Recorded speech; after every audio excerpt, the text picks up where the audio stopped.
Hey everyone, I hope you are all doing great. Our final presentation will be about the Victorian Gothic, so let's get into it. Our presentation is called Shadows of the Victorian Gothic Faith, Form, and Fashion. So basically, during this presentation, we're going to be talking about three different articles regarding science and religion, architecture, and fashion during the Victorian period. So, before diving into the first article, let's take a moment to connect it to the Victorian Gothic. So, when we think of Gothic stories from this time, like Dr. Jekyll and Mr. Hyde and Frankenstein or Dracula, they often show a deep tension between science, religion, and society. And you'll notice characters experimenting with life, questioning God, or struggling with the limits of human knowledge. And that is exactly the kind of cultural anxiety the author Turner explores in this first article I'm gonna be talking about. So, even though this isn't a piece of fiction, Turner's analysis helps us understand the real world power struggle that was going on behind the scenes, between scientists and religious figures. And that struggle is part of what inspires so many Gothic writers, and it adds context to why Victorian literature is full of mad scientists and haunted labs and questions about morality. So, this article gives us a deeper understanding of what people feared, resisted, and hoped for in a rapidly changing world. So, the first article we're going to be talking about is The Victorian Conflict Between Science and Religion, a Professional Dimension. It was written in 1978 by Frank Turner, and it takes a fresh look at a really common idea that science and religion were at war in 19th century Britain. So the following question gets at the heart of the debate.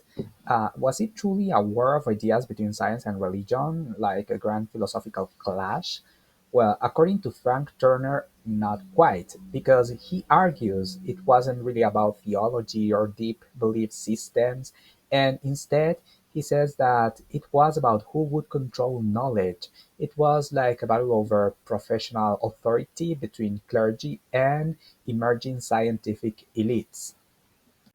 So, in the early 1800s, Anglican clergy weren't just preaching, they were running the universities. So, that meant they also controlled what counted as legitimate science and who got to teach it. That's why Turner argues this wasn't just about belief systems, but about scientists wanting independence. They were pushing back against religious control over education and their own professional standing. So, another important point from the article is the push to establish science as a career and not just a hobby.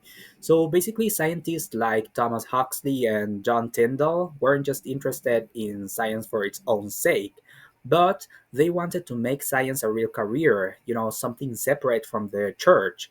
So, Huxley, for example, was very clear that clergy shouldn't be running science education, and he pushed for secular schools supported by the state.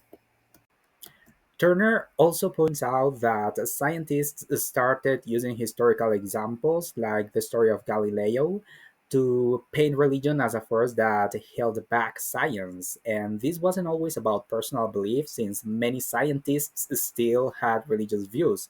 However, it was a smart way to argue for independence and authority. Turner even looks at famous moments like the Oxford debate between Huxley and Bishop Wilberforce. So Turner says these events have been kind of exaggerated over time, and they weren't really big idea showdowns, but they were about who gets to speak for truth in society, the church or the scientist. So, in speeches like Tyndall's Belfast Address, science was presented as logical, modern, and in need of protection from outdated religious control. So, Turner shows that this framing was often strategic and less about hating religion and more about shifting cultural power. So, in the end, Turner argues that this whole conflict was more about scientists fighting for professional respect and institutional control.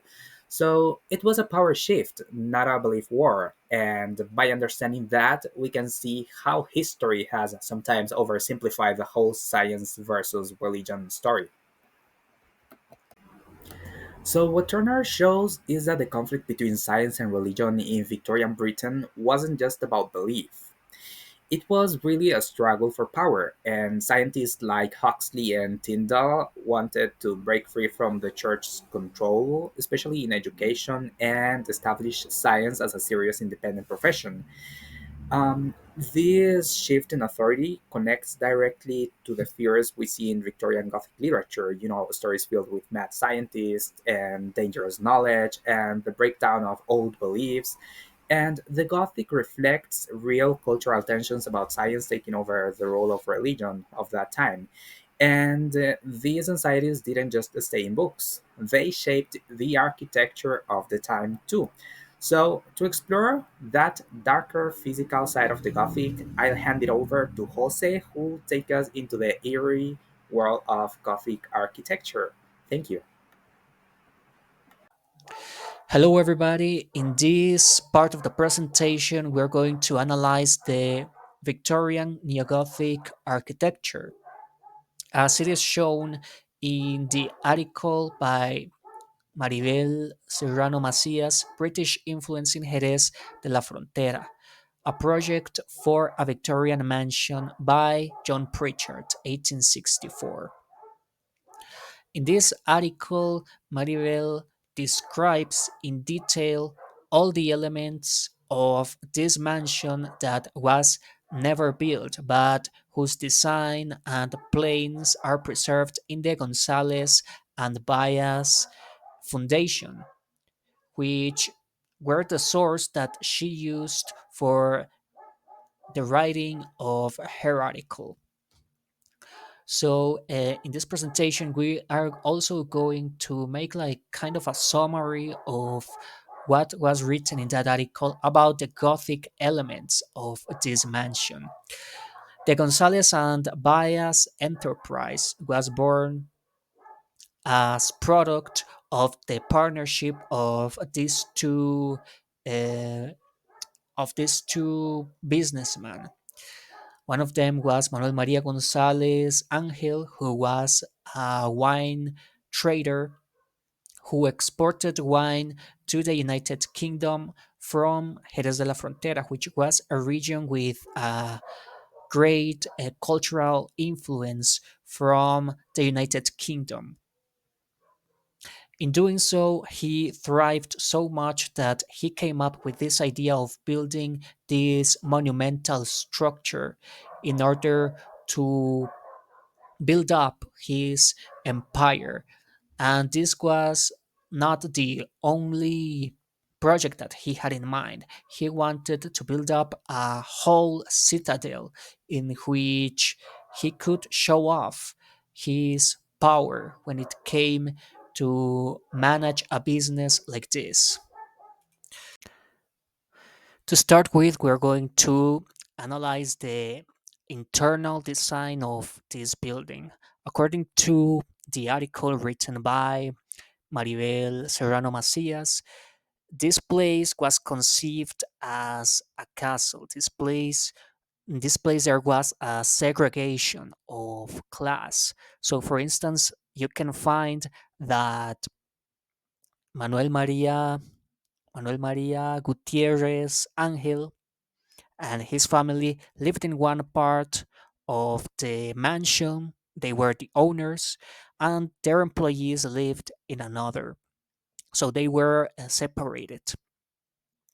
But also, there was division between the employees in regards to gender. So, for instance, the men slept in one place and the women slept in another. Also, according to this article, the employees were also grouped according to their occupation. So there were the people who took care of the horses, they slept in one place. And it was very important because back in the day, horses were the main means of transportation, so they needed them, and they also needed the people who took care of those horses in order to trade wine successfully.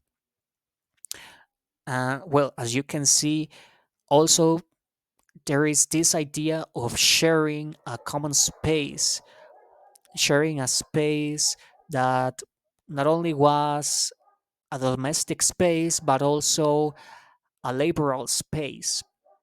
And this is something that later on changed because people couldn't bear uh, the idea of the interruption or the invasion of their personal life by the outside. So here is the genesis of this idea of the door being a motif, something that scares, something that is that provides security to the characters in Gothic stories, as we can see as depicted in the structure of this mansion.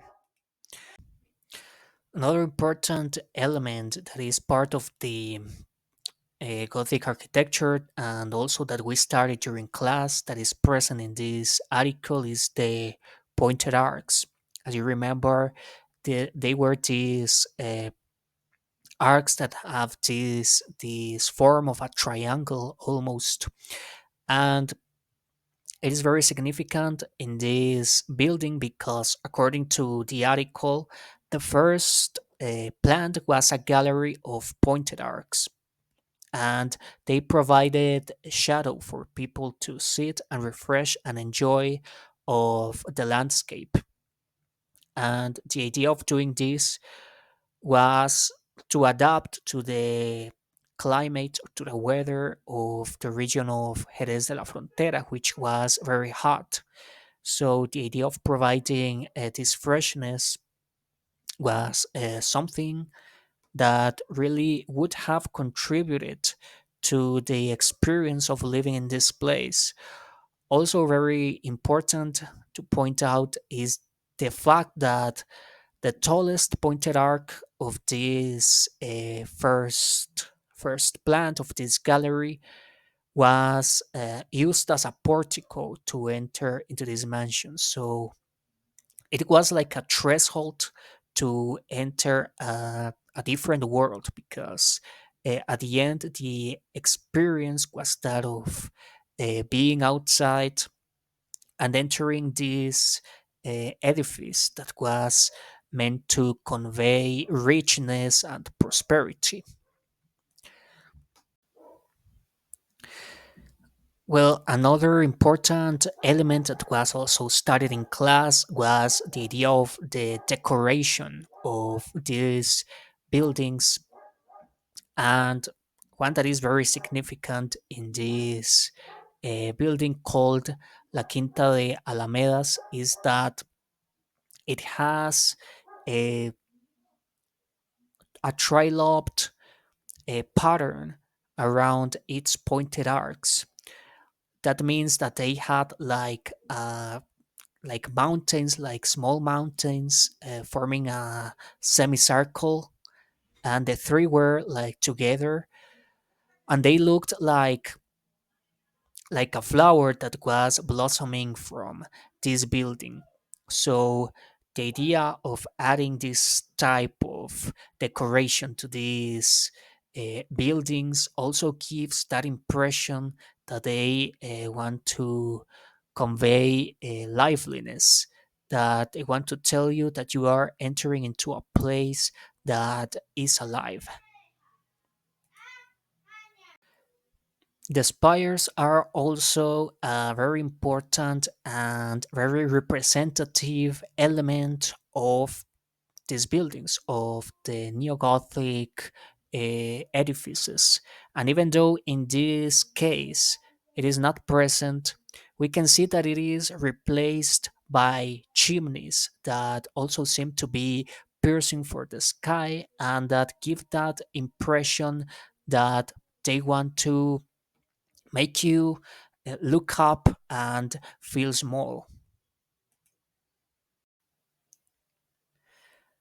Other important elements of the Gothic architecture that are described in this article by Maribel Serrano Macias are, for instance, the terraces. The terraces were used in this case in order to give a panoramic view of the region of Jerez de la Frontera, which was basically a countryside back in the day, and that offered an impressive and natural landscape that the lords, the businessman, in this case Manuel Maria Gutierrez, enjoyed, and also its employees, because in the rest of the plants there were also terraces.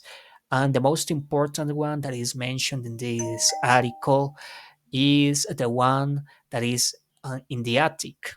In the attic, there is a terrace that connects with the portico, with the tallest part of the portico, and that gave a sense of control that was what this building wanted to convey: power, control, and all that meant richness and prosperity. Also, regarding this idea of connecting one plant to the other, we had also the spiral stairs. These spiral stairs, for instance, are described in the article as being inside or contained by ramparts, these big towers that are meant to be for the protection of the castle in times of war. But in this case, they are used to contain these stairs that connected also to the garden. And this also gave the mansion a very monumental appearance, because the garden had like a pending, like an inclination, and that part of the building looked taller than the others. So, in order to descend to the garden, the the abiders of this mansion needed to go down the stairs through these ramparts. Hello, my name is Gretchen, and today I'm going to talk about Victorian Gothic fashion.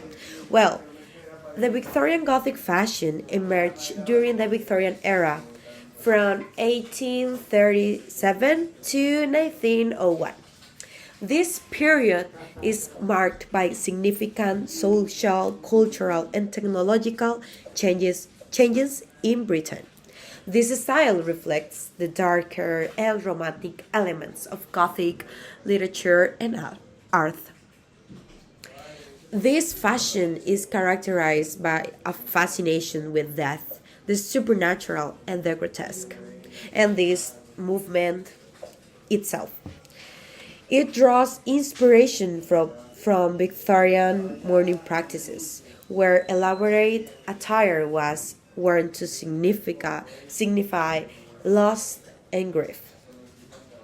Some key elements of the Victorian Gothic fashion include rich fabrics, intricate lace, corsets, this is pretty important, and layers of clothing that create a dramatic silhouette. Dark colors, such as black, were predominant, often adorned with symbolic accessories like crosses, skulls, and mourning jewelry. The influence of literature in this fashion, particularly the works of authors like Edgar Allan Poe and Bram Stoker, further enrich this fashion, allowing individuals to express complex emotions and identities. Well, now I'm going to talk about the dark glamour of Neo Victorian Gothic, the article that I found related to Victorian fashion Gothic. Well, the article reviews the exhibition Gothic Dark Glamour by Valerie Steele. It delves into the relationship between Gothic aesthetics and contemporary fashion, particularly highlighting the influence of the Gothic genre on youth culture.